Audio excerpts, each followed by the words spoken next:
सोचिए, एक छोटा बच्चा जो स्कूल में बैठ भी नहीं सकता था क्योंकि उसे अछूत कहा जाता था, वही बच्चा आगे चलकर भारत का संविधान निर्माता बना, करोड़ों लोगों को बराबरी का अधिकार दिलाया और दुनिया को दिखा दिया कि संघर्ष से बड़ी कोई ताकत नहीं होती। ये है कहानी भीमराव अंबेडकर की। बचपन और संघर्ष। भीमराव अंबेडकर का जन्म 14 अप्रैल 1991 को महू, मध्य प्रदेश में हुआ। जन्म से ही वे दलित परिवार में थे, इसलिए समाज ने उन्हें अछूत माना। स्कूल में उन्हें बाकी बच्चों से अलग बैठना पड़ता, पानी तक छूने नहीं दिया जाता, लेकिन उनमें सीखने की आग थी। कठिनाइयां चाहे कितनी भी आईं, उन्होंने किताबों से दोस्ती नहीं छोड़ी।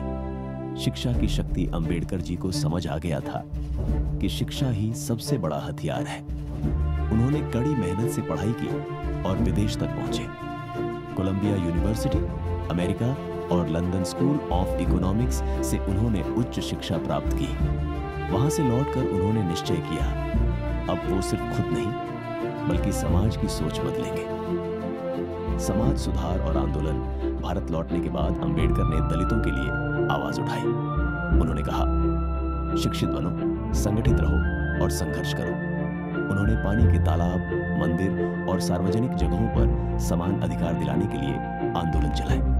धीरे धीरे लोग उन्हें अपनी आवाज और नेता मानने लगे। संविधान निर्माता 1947 में जब भारत आजाद हुआ तो अंबेडकर जी को संविधान सभा की ड्राफ्टिंग कमेटी का अध्यक्ष चुना गया। उन्होंने एक ऐसा संविधान बनाया जिसमें हर व्यक्ति को बराबरी, आजादी और न्याय का अधिकार मिला। उनका सपना था कि किसी भी इंसान को उसकी जाति, धर्म या स्थिति की वजह से छोटा न समझा जाए। जीवन भर उन्होंने अन्याय के खिलाफ संघर्ष किया।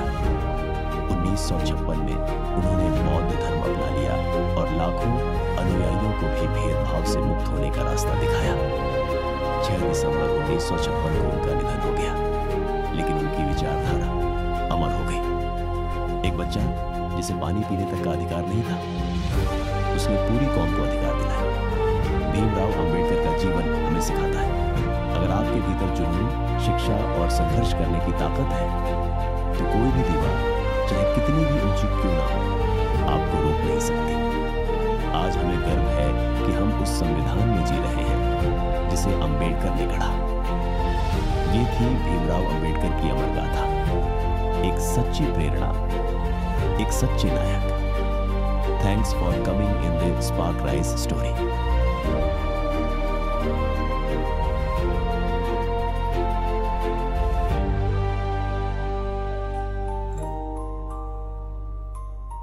Yeah.